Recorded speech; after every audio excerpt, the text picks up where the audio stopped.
In this video, we're going to take a look at the latest primary revealed in Star Wars Shatterpoint for the Galactic Empire. It's Moff Gideon.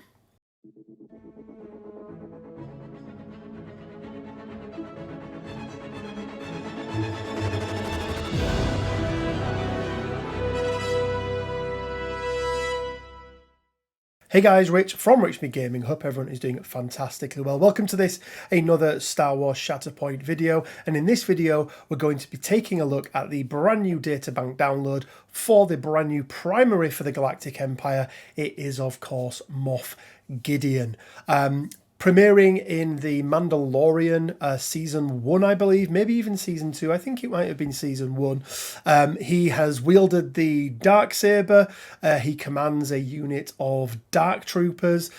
He's got some stuff going on. He's a pretty bad guy, played very, very well by Giancarlo Esposito, who you may know from Breaking Bad. Really, really good portrayal of him. And we all know that he's not really dead, don't we? Because that was just a clone. Spoiler warning, by the way. So, without further ado, let's jump over and let's take a look at his card. But before we do, just to double check, yep, so he is going to be an 8-3. I just want to comment on the artwork. I'm not a big fan of it, if I'm being brutally honest. Yeah, it's a wee bit weird, a little bit elongated, but hey, it is what it is. And as we can see there, Moff Gideon primary unit. So starting off then, he's going to be a 10-3 for his durability and stamina. So pretty good. One more than the sort of average, which is 9-3.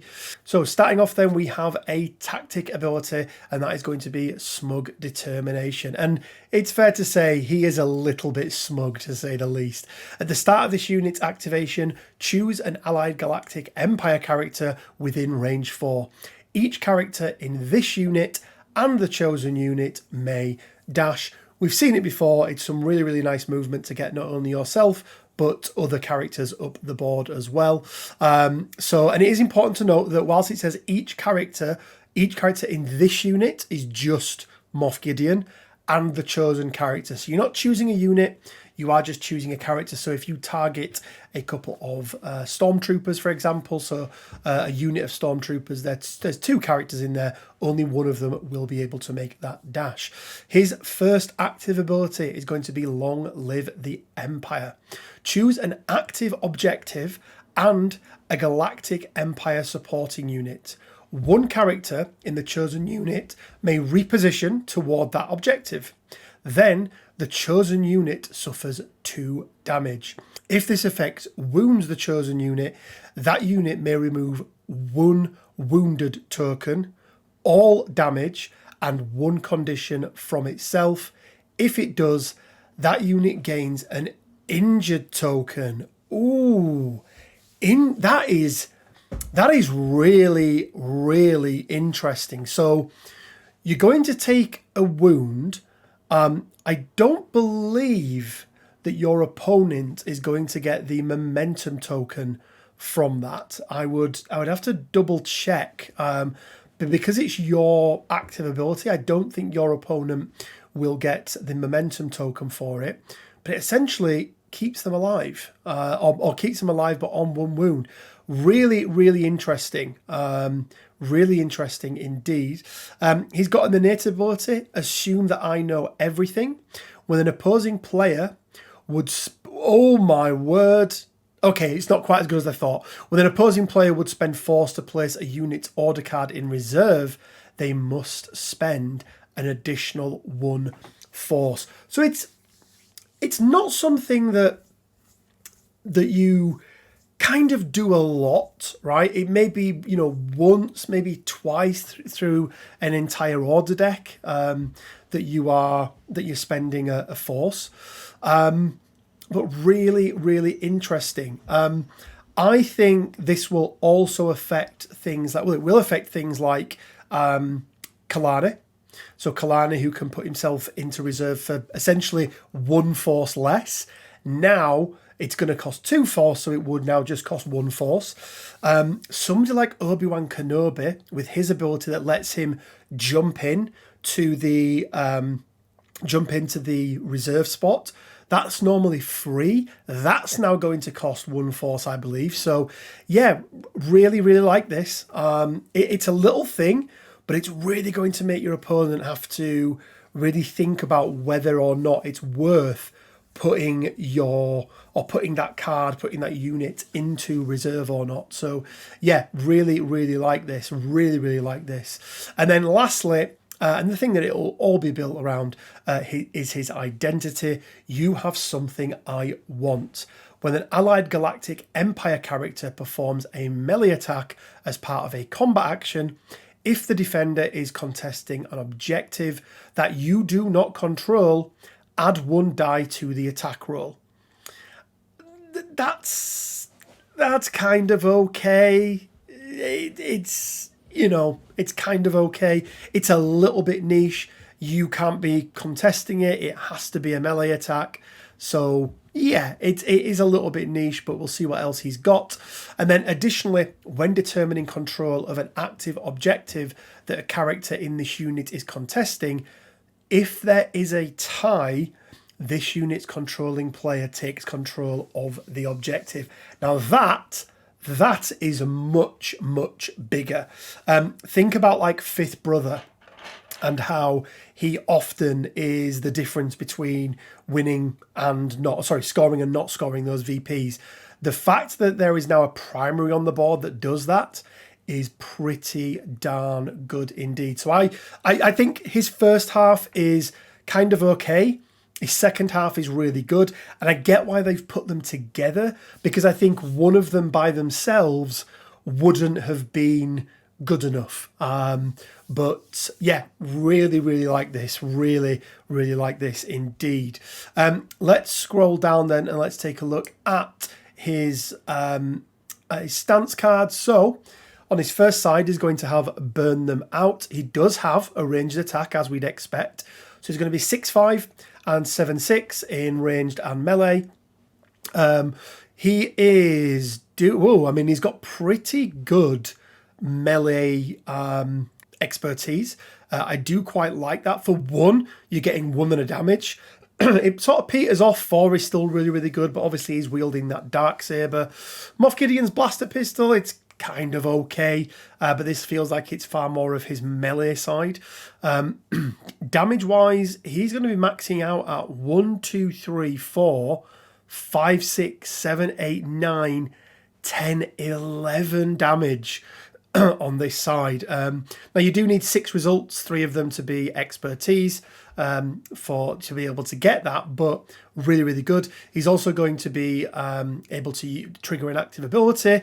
He's got a push and a damage on 3 successes is 2 shoves. I said pushes, but shoves, which again is really, really good. He's range 4 with his blaster pistol, as you'd imagine with a pistol. Let's just remind ourselves of that active ability that he is doing. So it's the one that lets him move a galactic empire supporting unit up. So this guy's going to be, really, really good at taking multiple points or multiple objectives in a single activation, which is, absolutely what you want. I'm just getting this lined up here, guys.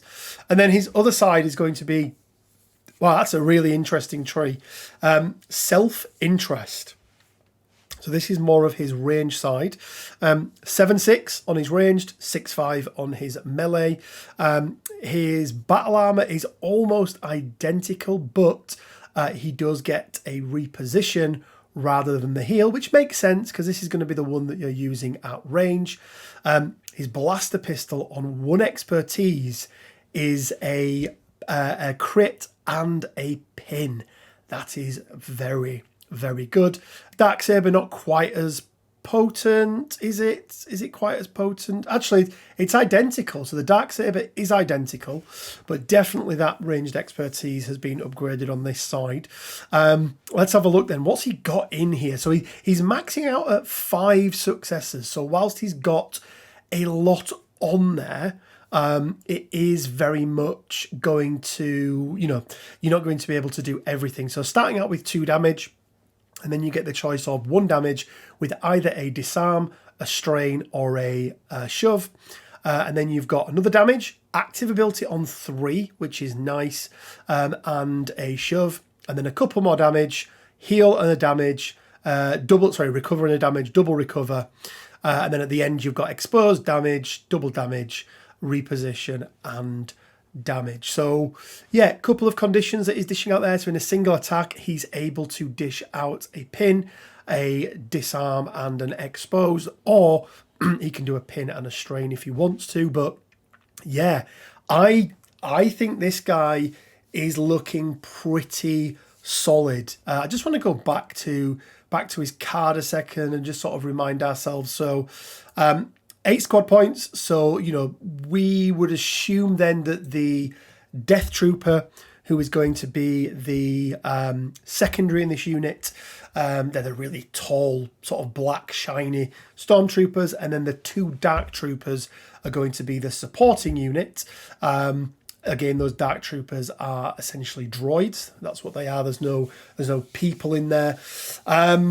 I think he could work really well with the stormtroopers as well, alongside Vader, giving Vader some extra attack, because, you know, Vader's going to be in melee.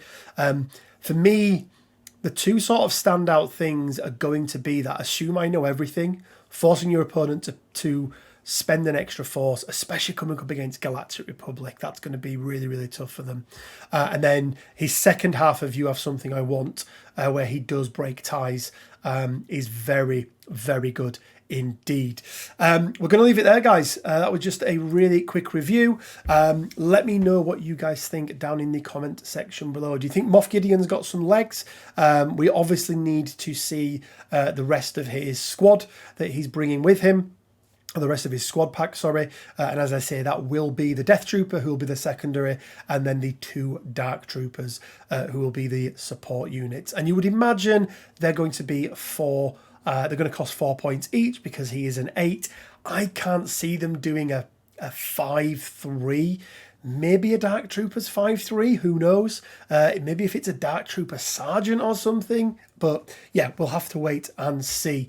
But yeah, let me know what you think down in the comment section below. Guys, I want to give a big shout out to each and every one of our Patreons. I also want to let you know that we now have our members active. So YouTube membership is now open. There'll be a little join button down in the bottom of this video, or in the sort of screen next to the subscribe button. $2.99 a month.